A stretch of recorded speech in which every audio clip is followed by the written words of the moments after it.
Hello and welcome to today's webinar, Grow Your Business with the Store of the Future. Thank you for taking the time out and being here today. We'll be running a live Q&A at the end of the webinar, so we've enabled our chat feature. It's on the right hand side of your screen, so if you have any questions at all, just pop them in there. My name is Ruairi Horn and I am the Marketing Manager here at Novum. I'm very excited by the range of speakers we have today, including David Fitzsimons, who will explain not only some of the pillars of the future store, but how retail has recently transformed into what David calls the new normal. Eoin Lennon will then present a clean, green, game-changing innovation in the refrigeration industry that will meet the needs of the customer of the future. Due to unforeseen circumstances, Bogdan Wuhashik, a chairman of Modern Expo, cannot be with us today.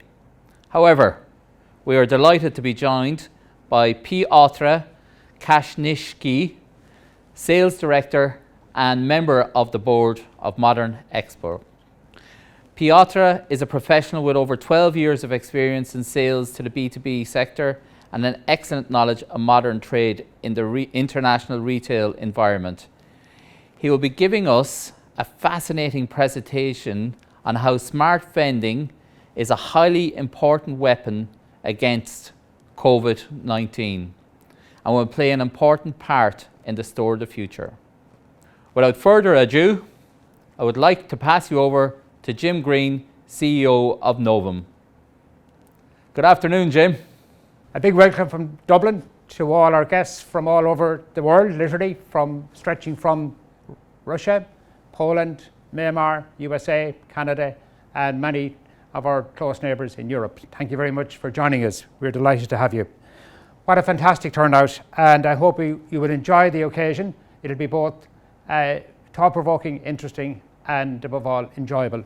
Some analysts warned of the economic and political impact of a pandemic such as COVID-19 as far back as 2010. I'm referring to the report, The Future of International Development and Technology by the Rockefeller Institute, which has turned out to be scaringly accurate. I want to share with you an extract from that report. The pandemic also had a deadly effect on economies. International mobility of people and goods screeched to a halt, debilitating industries like tourism and breaking global supply chains. So you might ask, what could be next? This month, Bank of America Merrill Lynch issued another such report on how various forces of change will shape the world going forward. Taking an extract from that report, coronavirus is the economic, political, and psychological event of our time that will drive disruption and transformation that occurs once in a lifetime. The major global paradigm shifts they point to are geopolitical and deglobalization.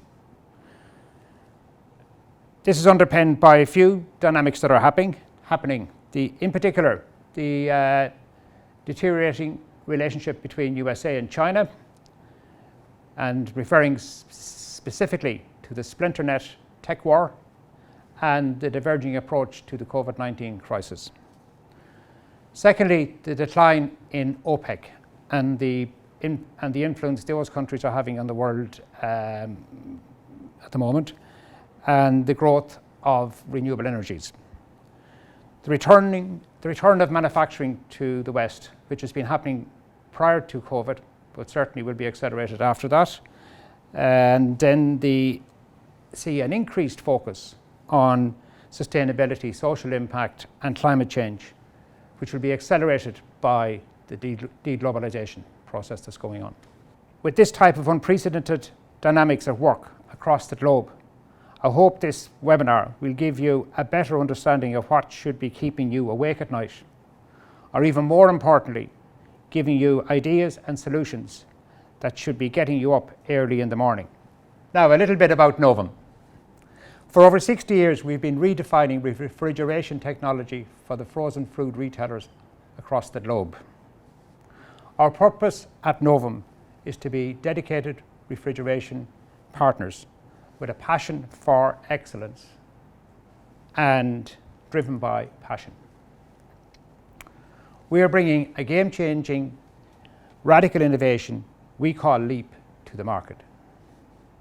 I believe it has the power to transform your business, like it has already done for many of our customers. Eoin Lennon, our CTO, will share with you this amazing technology that will help you face the many challenges coming from the disruption and transformation that lies ahead. Thank you. Very interesting insights, Jim. Our next speaker is CEO of the largest retail body in Ireland, who also represents Ireland in FIRA Global Retail Council, hosted by the NRF USA. I am delighted to introduce to you David Fitzsimons, CEO of Retail Excellence. Very interesting insights, Jim. Thank you. Our next speaker is CEO of the largest retail body in Ireland, who also represents Ireland in FIRA Global Retail Council, hosted by the NRF USA. I am delighted to introduce to you David Fitzsimons, CEO of Retail Excellence. Thanks, Rory, and thanks to the team in Novum, Jim, and the guys. Wow, when we last sat down a few months back, everything was different. It's all changed. So, yeah, I speak to you today from Ireland. Retail Excellence has 2,500 retail company members, about 15,000, 18,000 stores in Ireland. And we have grocery and pharmacy and forecourt. In fact, our chairman is Joe Barrett, who's the co-founder of Apple Greene PLC, which is a reasonably large forecourt operation in the US, Ireland, and the UK. So look, a brief agenda today. We're going to look at some macro trends that will impact all of retail, new ways of retail. We're going to look at that, assessing the impact on all sectors in retail of COVID. We're also going to look potentially at likely future demand. So I'll say two things. First of all, there's a perception across the world that because you work in grocery, that you're enjoying COVID and you're enjoying pent-up demand and surges and all that. And that is not the case. You know, in Ireland, speaking to the likes of Dunn's and Tesco and whatever, it's been an incredibly challenging period. At best, some of them are breaking even. I know that sounds ridiculous, but they've got a hugely enhanced labour costs as they deploy further teams and crews to cleaning, sanitisation, shelf stacking, queue monitoring. So it's been a really difficult time. And if you ask any CEO of any grocery business, forecourt business around the world, would you rather normal or COVID with more demand and lots of problems? They all want normal. So well done to you all for trading through a pandemic while the rest of us sat at home looking after our gardens. The other thing I'll mention is that the impact of COVID is going to be vast. We know that. And potentially we're facing a global recession.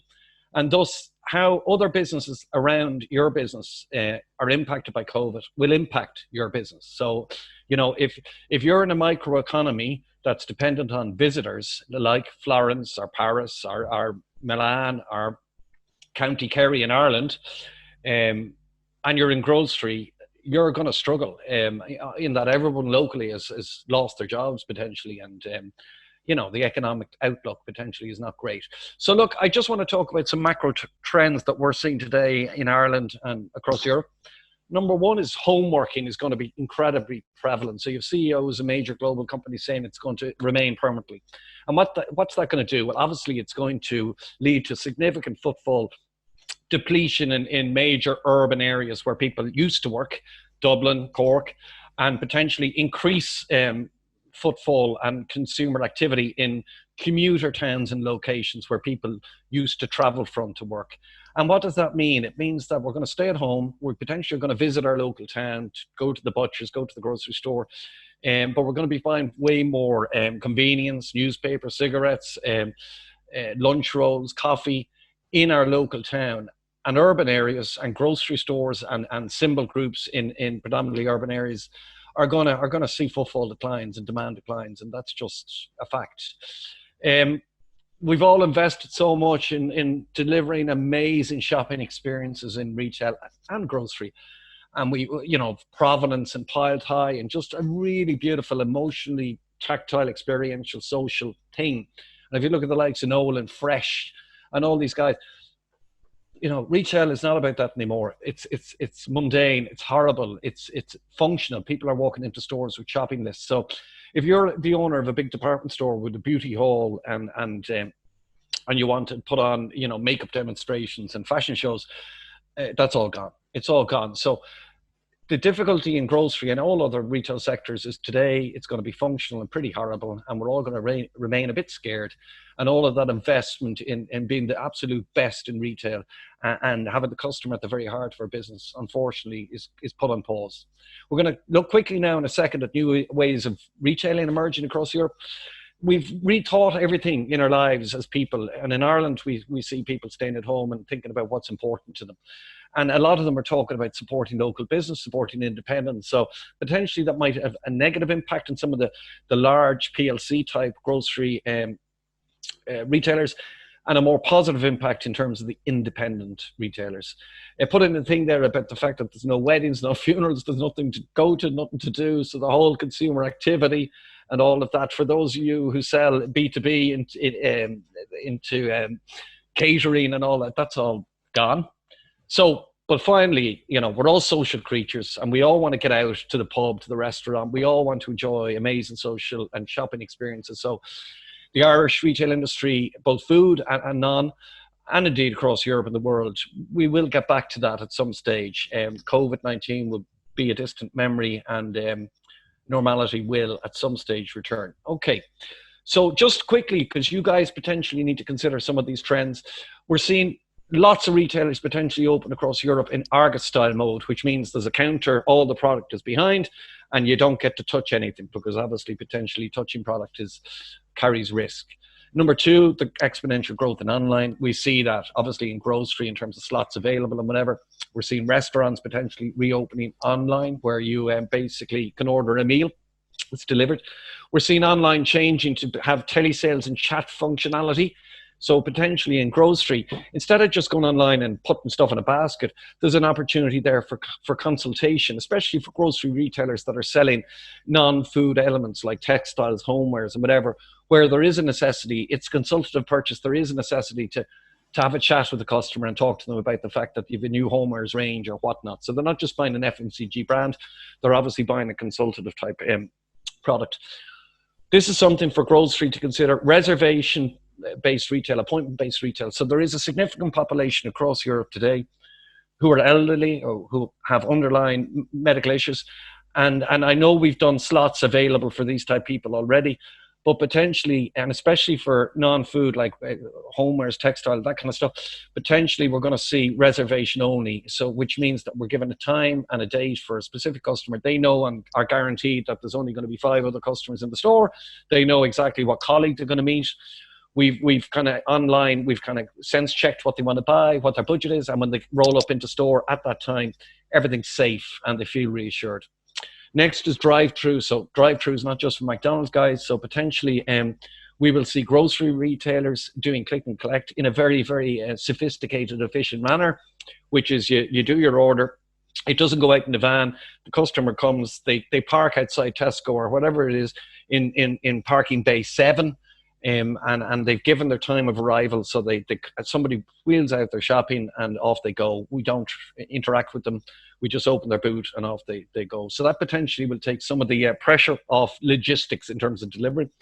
We see open air retailing being really, really common, and that's going to impact in grocery, because when food markets reopen in terms of fresh, potentially a percentage of the European population will perceive outdoor retailing to be far safer than indoor retailing.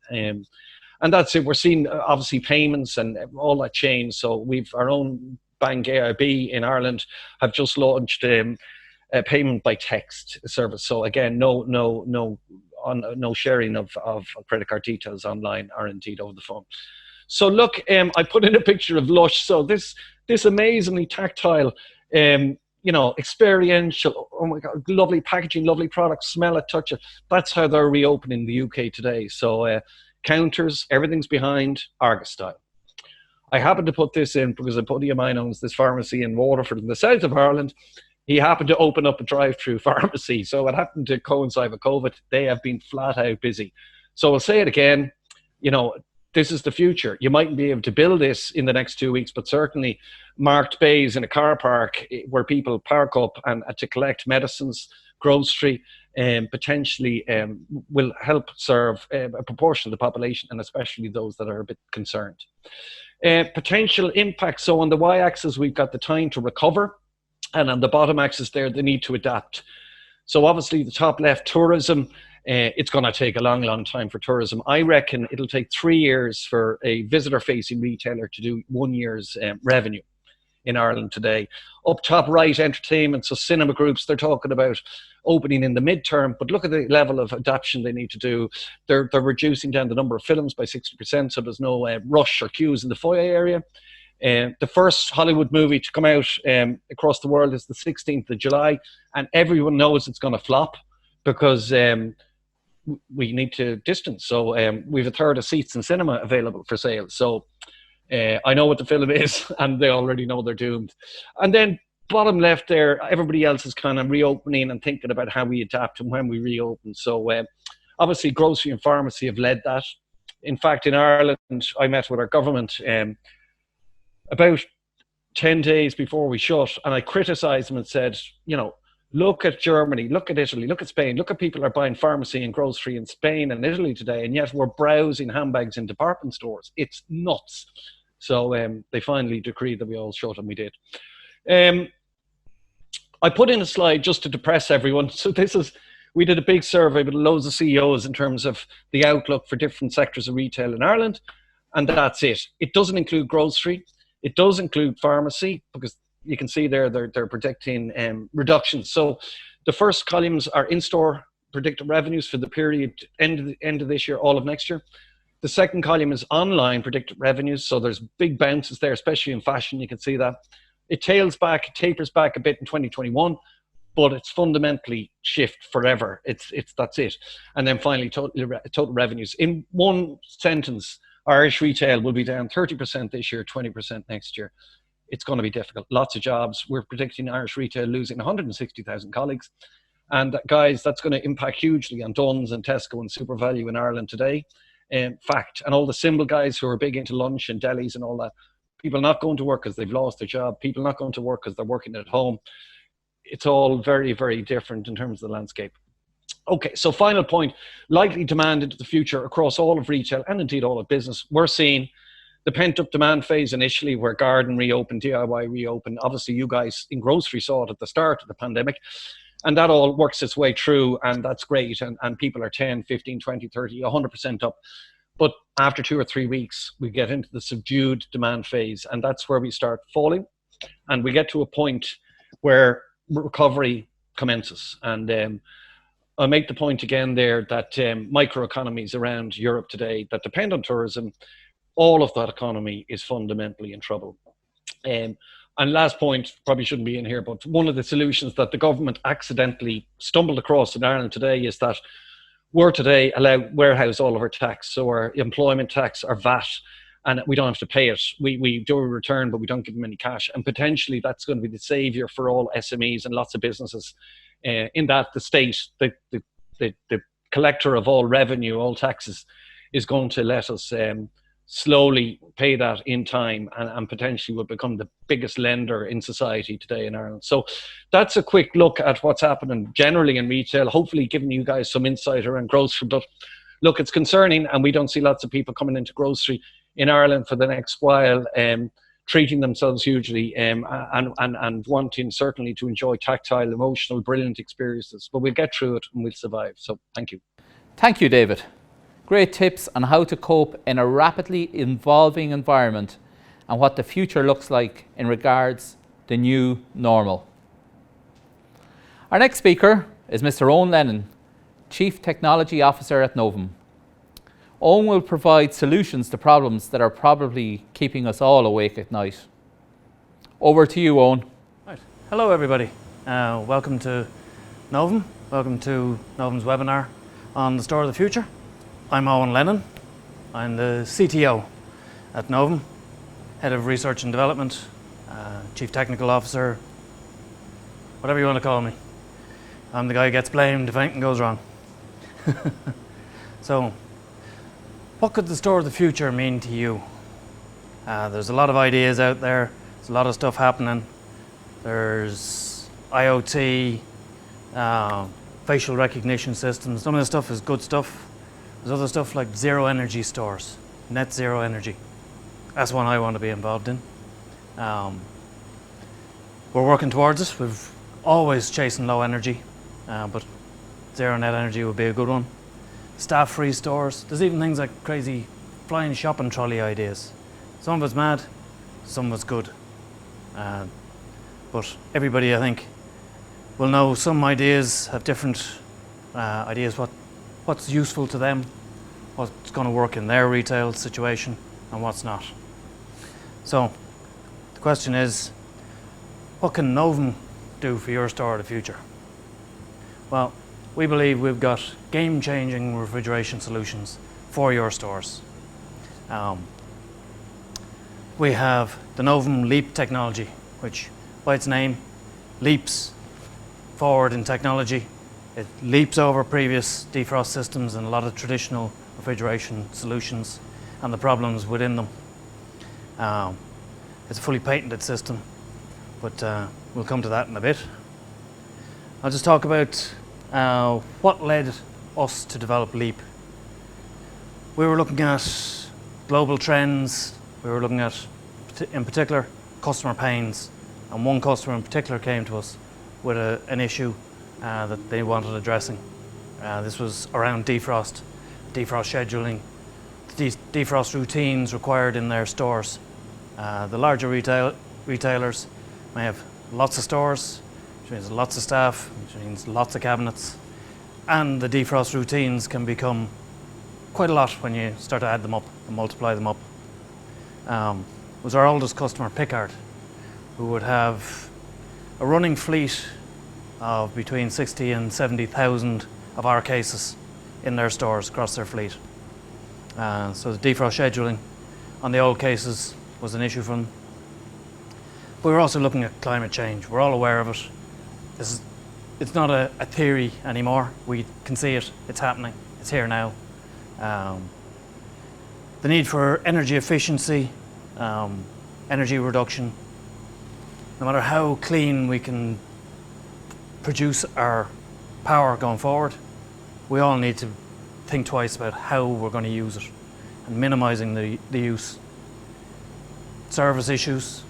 We know there's a need within the service industry. The refrigeration techs just aren't in the game anymore. There's less techs out there now. The skill levels required are going up, but the guys are spending less time. It's easier to find an occupation elsewhere, easier to make a living. It's an antisocial kind of job. So service industry capacity is an issue, and the service industry training is an issue. Health and safety is always there.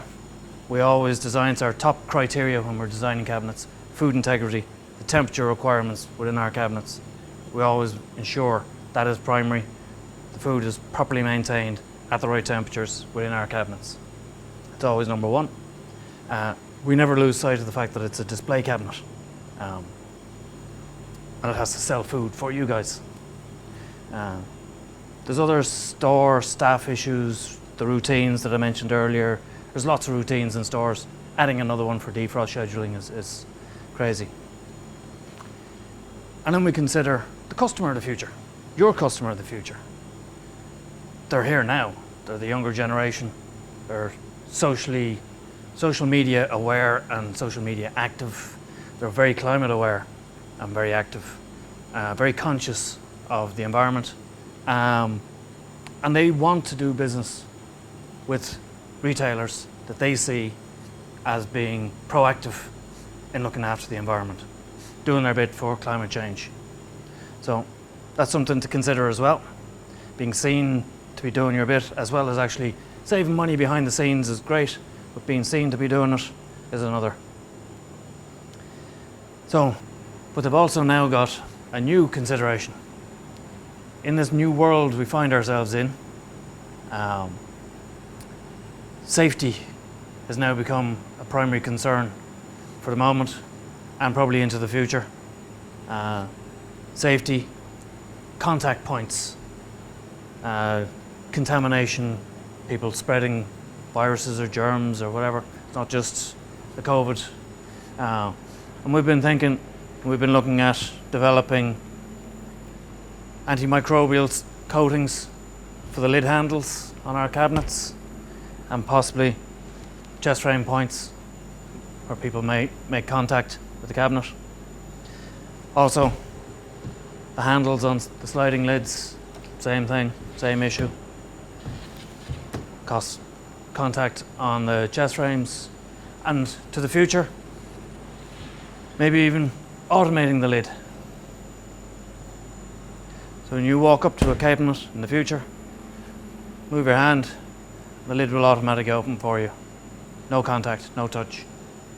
And as you walk away, it will automatically close. That's not here yet. We're working on that one. Those couple of ideas. Stay tuned. LEAP and the store of the future. I'll just go through the pillars of LEAP, as we call them. Food integrity is always one. No thaw cycles with our defrost system. You don't get thaw cycles whenever the cabinet defrosts. It doesn't defrost the food as well or heat the food in any way. Keeps your packaging dry. There's no moisture in the cabinet, no ice build up. It's completely frost free. Efficiency is another one of the pillars. We use R290 propane, natural refrigerant, because it's highly efficient, and we get a 20% saving straight off just by using that. But it takes a bit of tuning and system setup, which we do in the factory here. We spend a lot of development time ensuring that we have the flow rates right, the heat exchange right, so the cabinets will be efficient and will live a very long lifetime. That coupled with the defrost system, the LEAP defrost system, which saves energy, considerable energy in all freezer cases that we use or we supply, in that it doesn't take a huge amount of energy to defrost, and it doesn't take any defrost to recover afterwards, because our defrost system doesn't heat the cabinet at all. Serviceability is another one of the pillars. With the removable cassette system from LEAP technology, you'll change the entire working guts of a LEAP cabinet in a few minutes. Certainly under 10 minutes for most cases, no matter how inexperienced a person might be changing it. And it doesn't necessarily need to be a service technician. This can be done by somebody reasonably okay with their hands. Store staff can manage to do this by themselves with a little bit of, smallest bit of training. We always use long life, highly efficient components in all our systems, so that your cabinet will last a long time. We don't make that optional, it's standard with all our cabinets. Simplicity is the last pillar of LEAP. We like to keep things simple. Maybe it's just me. I need to be simple. But we like to make it simple to install. We deliver the cabinets to your store, you take them out of the box, plug them in, done. So you can do an entire installation in a few hours. Simple to operate, you just plug them in, they're preset, no tuning required, don't need huge amounts of routine maintenance or cleaning or anything, and simple to service with the removable cassette. There's no need for huge service, certainly not in your store. Zero downtime in your store. So that's the pillars of the LEAP technology. We'll talk about how we developed this, the history of the development of LEAP. The initial development was actually started 10 years ago with a request, as I said earlier, by our biggest, oldest customer, Picard in France, who were having defrost issues with the cases, having to manually defrost them in the routines, and the staffing issues around all of that. They asked us to come up with a solution. So we studied the current solutions, auto defrost, heating the liners to melt the ice, and we noticed the huge impact it was having on the cabinet temperature. The products within the cabinet were being heated as well, and the energy consumption took a lot of energy to defrost any evaporator within any cabinet when it's in the cold chamber with the food and the cold air. You're fighting nature. And any huge impact of energy to recover afterwards. We said, we have to come up with a better idea than this, which is what we did.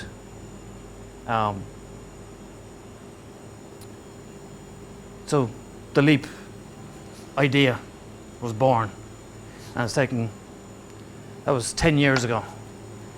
To date, we have over 30,000 units now globally, and we've been refining and honing that technology for the last 10 years and expanding it into new products. We've frozen food specialists, the supermarkets, and now we have our latest full glass door upright, also using the same concepts, the same ideas, the same advantages of LEAP technology. So as I said earlier, looking at the two graphs on the presentation, these are very important and key to why LEAP technology is so much ahead of traditional defrost systems. On the right, if you're looking at the screen, you'll see one graph. Every one of those little squiggly lines is the temperature recording of one product within the cabinet, within a LEAP technology cabinet. You know, it's fairly stable right the way across. If you look at the competitors' graph on the opposite side, on the left-hand side, you'll see there's a very large spike twice in the graph. Each of those is a defrost cycle. Some cabinets could defrost 4 times a day, as you know. Some might be twice a week, 3 times a week. But every time they go into defrost, the energy required to heat all that air and all that product were in the case, as well as defrost the evaporator, and then to pull it all back down again adds a huge amount to the energy consumption, as well as putting thaw cycles into all your products. With the LEAP technology, you can't even see where the defrost has occurred in that graph. It makes virtually 0 impact on the food and has a very, very low impact on the energy consumption.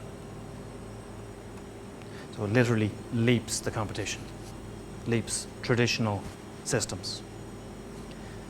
Here you can see a picture of 2 cases. Typical auto defrost system on the right, on the left, and the Novum case on the right with the LEAP technology. Completely frost-free, no ice buildup, no lost packaging, no damaged packaging, no lost product. So for the LEAP solution, we realized we needed to mount the evaporator away from the food product. Having it in the same chamber as the food was one of the big drawbacks. We needed to make it more serviceable. So to be able to service and access all the components easily and quickly, the cassette system was born. R290 was a natural choice when moving to, excuse the pun, when moving to natural refrigerants. It works so well, so efficient, particularly in self-contained cases. So we saw 20% savings straight off. And then we tuned it after that to get even greater savings. So we have no frost, no ice, very little maintenance, proven track record, as I said. But some of the challenges to develop this were quite a lot. It wasn't easy. That's why it's taken us quite a while to get the first systems up and running. We had to do a lot of computational fluid dynamics, computer simulation basically, to figure out how to make this system work within the cabinet and keep the unique single glazed, lightweight lift-up lids that Novum's famous for. If you create too much turbulence within the cabinet, too much airflow, you'd have to double glaze or triple glaze the glass or electrically heat it and destroy all energy savings that you might get from that. But we managed to avoid that with our LEAP airflow system, which is fully patented virtually globally. For the uprights, the new upright, the new Novum Panama Greene range, we used the same advantages, the same technology, the same learnings that we'd learned in the chest freezers and applied it to Novum's first upright freezer case. And we get the same benefits. But we also knew with this type of case, multiples of them in a supermarket, noise is always one that people talk about when they're thinking about changing to self-contained. So we did a lot of development work on keeping the noise level super low. Heat rejection is also another one. Everyone cites the extra load on the air conditioning. But with ours being so efficient and your heat rejection is directly proportional and directly related to your total energy consumption on a cabinet, ours being probably less than a third of some competitors.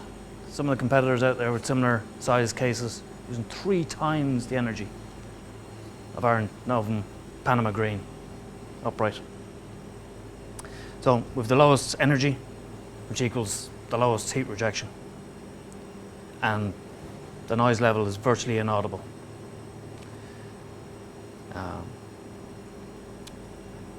Did the computational fluid dynamics. There's a nice graphic showing how the system operates, the amount of computation that went into that.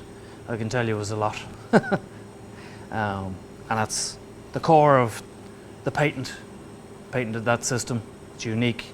It's counterintuitive to what the traditional thinking in refrigeration is, and that's what makes it work so well. Here we have the cassette refrigeration system I've talked about. In the larger Grand Cayman case, there's a 1 meter deep case. It's only 65 grams for 290. Most competitors in self-contained will be using nearly double that. Our smaller case only run on 40 grams. That's 2 ounces in American. Same on the large Panama Greene. It's only 65 grams in that as well. 2.3 ounces in each system. And in Novum, we've spent all that time and effort that I talked about earlier, tuning the refrigeration for long life, high efficiency, keep the compressor happy, and it'll live forever. With all the long life components, tuned condensers and evaporators, all balanced system. There's no tuning in your store, no 6 months of commissioning and development, balancing. All that's gone. So no loss of sales, downtime in the store is minimal. You'll do a store change out if you have an old store, and there's a lot of old stores, and this is part of Project Drawdown. You may be aware of, highlighted that refrigerant management is one of the key solutions to climate change, where the older refrigerants damaging the ozone, damaging the atmosphere, creating global warming. In these older systems, the leakage rate, according to the EPA, can be as high between 10% and 25% per store. You take a typical supermarket could have 4,000 pounds or maybe 2,000 kilos of refrigerant. They're losing 25% of that every year through leakage. In the worst cases, some of them only 10%. And I know there's retailers out there that have do a super job and are really on top of their F-gas controls and have that brought right down, but you won't get down to the level of a self-contained, hermetically sealed propane system, where our leakage rate is well below 0%. It's 0.00 something. It's so small, it barely even measures. And if you do get a leak, it's only 2.3 ounces. But the likelihood is very slim. So no loss of downtime in your store. You can change out a store virtually overnight if you needed to. Your flexibility, you can unplug these, move them to another location, plug them back in. No real requirement for service contractor, service engineers either. cassette can be changed locally by any competent DIY, or even some store staff could be trained to do it if required. You'll do a cassette change in less than 10 minutes if you had to. So then we move into the video.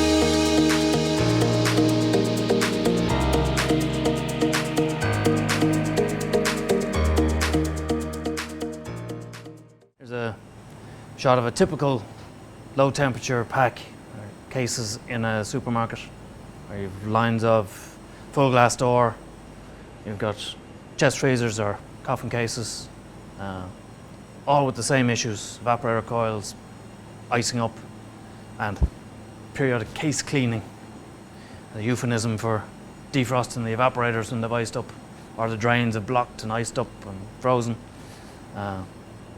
So that issue's gone. You can replace that whole pack. And the plant room up on the roof, condensers out on the roof, plant room elsewhere, miles of pipe work in the store. Eliminate it all virtually overnight and wheel in Panama Greens and Grand Cayman or other Novum cases. With the lowest energy, you can get an upright 3-door using 18.5 kilowatts in store. That's 6 kilowatts per door. Check out what your consumption is in your own stores.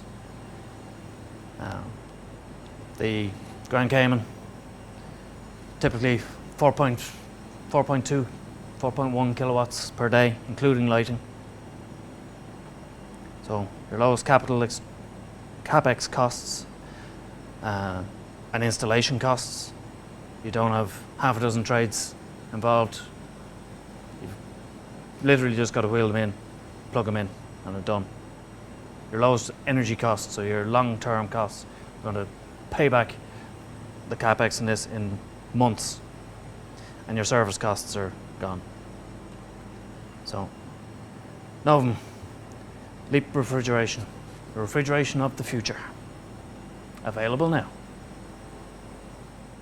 Thank you, Eoin. A green, clean refrigeration solution for the customer of the future, who will be motivated by both safety and sustainability. Our next speaker is a sales director and a member of the board of Modern Expo, which specialises in hardware solutions for the retail industry.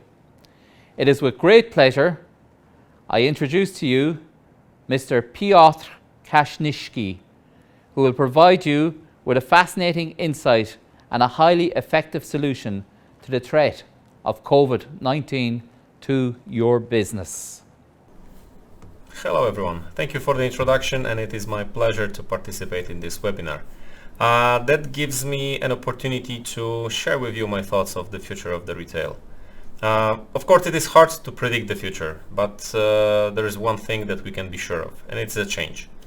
As some of you have experienced, we are going through really disruptive changes, and right now that results in a global pandemic of COVID-19. I believe that some of these changes will actually stay even after the pandemic will finish. But before I start and tell you a little bit more about the main topic of this webinar, I would like to tell you a little bit about myself and the company where I came from. I'm Piotr Kraśnicki. I'm the head of sales department and the member of the board of Modern Expo Group. Our company offers complete retail solutions, from shelving, store fixtures, refrigeration, logistic solutions, checkouts and equipment for e-commerce and last mile delivery. We also have in our structures the company that focuses on smart solutions that actually develops all new ideas for the retail. We are a global company with over 70 countries where we are present at the moment. We have over 3,000 people employed in our group, and we are at the moment developing the sales through over 45 dealers throughout the world. Our production facilities are over 112,000 square meters, which let us do global rollouts for our customers. Moving on, let's discuss current changes in the global retail. We analyzed many of the trends, and I chose only 5 of them, which in my opinions are the most disruptive at the moment. All these trends can be applied to actually all the segments of the market, starting with grocery, through non-food retail, fashion, or health and beauty. The first of the trends is omnichannel. In the past, before COVID, we started to adapt this technology. We started to slowly going online, testing different solutions, but when the outbreak started, all the retailers actually suffered from lack of offline sales, and they started boosting e-commerce implementation. They actually tried to embrace the click and collect business models, and they actually started succeeding it. And we have many examples in different countries, in all the countries in Europe. In Poland, I can only name a few like Carrefour, Spar or Żabka, which successfully did it. The second of the trend was focusing on environment. In the past, before the coronavirus, we actually were focusing on going green, on eco packaging, on local sourcing, and I think this will still stay as it is. But now, on top of that, we actually started focusing on going clean.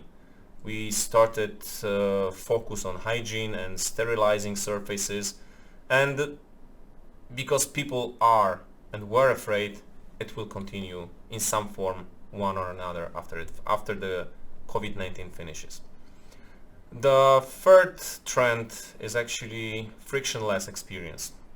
Before COVID, shoppers' journey was losing friction, and it was driven by consumer needs. Shoppers needed to do the shopping fast, without any obstacles, without any slowdowns. Now they still want to do it, but now it is necessary to measure the safety. Customers' needs need to be unchanged, even with the extra safety that must be taken into account. The next one is on-demand immediacy. What does it mean? In the past, customers were focused on convenience, speed and accessibility prior to pandemic. Now, convenience still is in mind of customers, but they need to have and they expect to have the main products at home. And it's like products, I mean like toilet paper, rice, and some basic food that need to be supplied. This so-called this resulted actually in so-called stockpiling trend, and which in some form which should also stay after the coronavirus finish. The final trend is in-person interaction. In the past, before COVID, as many reports say, 75% of customers wanted more human interaction because the technology became more and more invasive towards them. Now, because of the social distancing, they are a little bit afraid of other people. Only 40% of customers feel safe going to the store, and the role of the retailers is to improve it. My conclusion from the trends analysis is that we need to create a safe experience for the customers which are going forward. The customer experience is a very important aspect of the shopping journey, and retail will not let it go away. but we need to just modify it and make it pandemic proof for any future events that can happen and which most likely will happen. What we can do? First of all, we should build a future strategy which includes cases like the one that we experience right now. We should definitely embrace digital technologies, and if someone does not invest in the technology like that, in omni-channel, most likely the retail will be left behind others. We should focus more on local strategies. We should think about finding reliable local partners. We should be more socially responsible for people who are around us. We should definitely focus on last mile delivery and provide or propose our customers different solutions to being able to provide deliveries to their homes. The situation, the technologies that we have right now, like parcel terminals, can significantly reduce the carbon emission of the traditional deliveries. And last but not least, we should focus on sustainability. We must make sure that we are using the right resources and we are not wasting many of them. A good example is to implement an eco-friendly refrigerant or airflow technology for more efficient usage of energy in cooling equipment like our friends in Novum are doing at the moment. Moving forward, I would like to talk about one of the technologies that is gaining importance in these days. This is a parcel terminal, because it can facilitate some of the trends that I already mentioned before, and on top of that I have some data that supports my arguments. When we look at the e-commerce market, we can clearly see that it increased by 10% within only last few months of 2020. 34% more customers than actually in the previous year tried click and collect services in these last two months. When we look at the delivery, we see the following needs of our customers that needs to be satisfied. 70% of them wanted the cheapest way. 23% wanted the fastest way. About 27% of them didn't buy any groceries only because the delivery was too slow, and they were afraid that the products would go bad.